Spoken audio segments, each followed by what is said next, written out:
जैसे आपने सवाल पूछा कि दीदी को आईएएस बनना चाहिए या नहीं बनना चाहिए, या किसी को भी आईएएस बनना चाहिए नहीं होना चाहिए, या किसको आईएएस बनना चाहिए। आईएएस से मुझे कहानी याद आई है गौतम बुद्ध की। जब गौतम बुद्ध पैदा हुए थे, ये सीन में भी है, दिखाऊंगा मैं आपको। तो असीता नाम का एक ऋषि था जो पर्वत पे, पहाड़ों पे रहता था।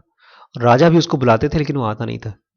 और कहा जाता है कि वो बहुत बड़ा प्रकांड विद्वान था, हाथ वाथ देखने का। तो जब गौतम बुद्ध पैदा हुए तो ऊपर से आया अपने आप, बिना किसी के बुलाए, आकर के इस बच्चे को गोद में लिया। राजा भी बड़ा चकित, ये कैसे आ गया। उसने उनको लिया गोद में और कहा कि उसके हाथ वाथ देख करके बताया कि इस बच्चे के अंदर में दो चीजें हो सकती हैं, या तो ये बहुत बड़ा चक्रवर्ती राजा बनेगा, या ये बनेगा भिक्षु या साधु। तो जब ये बात सुनी तो उन्होंने भगा दिया सीता को, और तुम भाग जाओ यहाँ से, ये और कुछ बनेगा ही नहीं, खाली राजा बनेगा। तो चला, मुस्कुरा के चला गया, बोलता है किस्मत जो चाहती है वही होता है।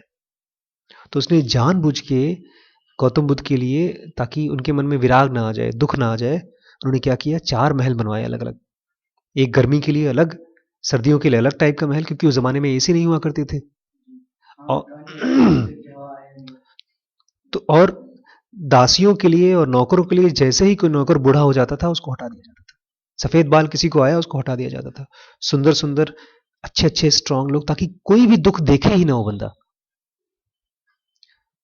और वो ऐसा बंदा जो चक्रवर्ती राजा बन सकता था, जो अशोक बन सकता था, जो राम और कृष्ण जैसा बन सकता था, वो चाहते थे कि लड़का बने। इसीलिए उन्होंने पूरी तैयारी की। लेकिन कहते हैं फिर वो, जब जिस दिन उनका बच्चा पैदा हुआ, उन्होंने देख लिया दुख, पता नहीं कहाँ ऐसे ही चले गए घूमने के लिए, और देखा एक आदमी बूढ़ा है, तो उनको बड़ा, तो बन गए साधु। तो उनकी पूरी एनर्जी जो राजा बन सकती थी, वो अपने आप चली गई साधु बनने में। साधा साधा साधा साधा। वो चक्रवर्ती राजा तो नहीं बने, लेकिन पूरी दुनिया के चक्रवर्ती, उनका नाम भगवान माना जाता है।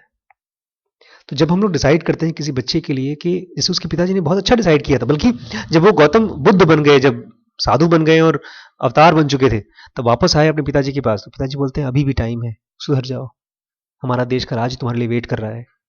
और उस समय, जिस समय वो राज दे रहे थे, 5,000 भारत के बड़े बड़े देशों के राजा उनके शिष्य थे।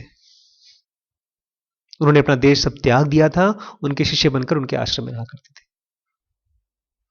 उनके पिताजी को एक खबर ही नहीं थी, सोचते थे पागल हो गए सब। तो हम और आप जब डिसाइड करते हैं एक बच्चे के लिए कि ये बच्चे को एक गणितज्ञ होगा तो उसको लगेगा मेरा बच्चा मैथमेटिशियन बने, एक डॉक्टर होगा तो उसको लगेगा मेरा नर्सिंग होम संभालने के लिए एक युवराज चाहिए, तो वो बने। या मैं रहूंगा, मैं कहूंगा बेटा मेरा कोई काम जो मैं फैला रहा हूं उसको तुम करो। तो हम जो सोचते हैं किसी बच्चे के लिए क्या करना चाहिए, अपने हिसाब से बेस्ट सोचते हैं, लेकिन हम ये भूल जाते हैं कि हम अपने हिसाब से बेस्ट, वो हमारा हिसाब है, वो हमारा हिसाब अपने हमारे लिए था एक्चुअली। हम वो चाहते अपने लिए हैं, नहीं पूरा कर पाते तो किसी और के ऊपर थोप देते हैं जिनको बहुत प्यार करते हैं। ज्यादातर बच्चे इसी चक्कर में माँ बाप से किस अंडर में पिसते रहते हैं, रिवोल्ट कर देते हैं। तो किसी भी बच्चे को आईएएस कब बनना चाहिए, जब उसके लिए आईएएस के लिए रुझान है। चाहे आईएएस, चाहे एमबीबीएस, चाहे एमबीए, चाहे डॉक्टर, चाहे बिजनेसमैन, कोई भी अगर आप कोशिश करेंगे किसी के लिए, वो रिएक्शन होगा, बच्चा रिवोल्ट कर देगा या तो डिप्रेशन में चला जाएगा।